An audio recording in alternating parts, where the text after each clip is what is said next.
Hey guys, আজকে আমি তোমাদের সঙ্গে একটা গিফট শেয়ার করব যেটা আমার মা আমাকে গিফট করেছে। তো চলো বেশি না বলে আগে তোমাদের সঙ্গে জিনিসটা শেয়ার করি। তো বিয়ের পরে অনেক মা বাবারা তার মেয়েদেরকে অনেক জিনিস দেয়, তো আমাকেও দিয়েছে, আবার কিছু জিনিস দিতেও পারিনি, তো সেটা আস্তে আস্তে পূরণ করছে। যা পড়ে যাচ্ছে কেন, যে এটা হলো সোনার শাখা।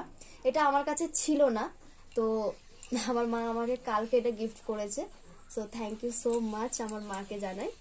আর চলো তোমাদের কেমন লাগছে জানিও, একটু পরেও দেখি। এই যে কেমন লাগছে জানাবে।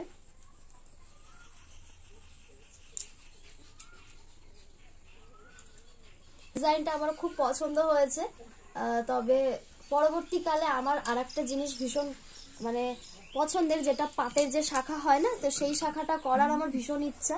তো তোমরা যদি সাথে থাকো তাহলে আশা করি করতে পারবো, আশীর্বাদ করে যাতে করতে পারি।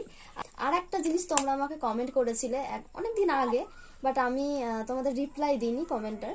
তো এই যে এই একটা আইসটি পরে রয়েছি, এটা আমাকে অনেকে বলছিলে যে দিদি এটা কি নতুন তৈরি করেছো, মানে সোনার কি?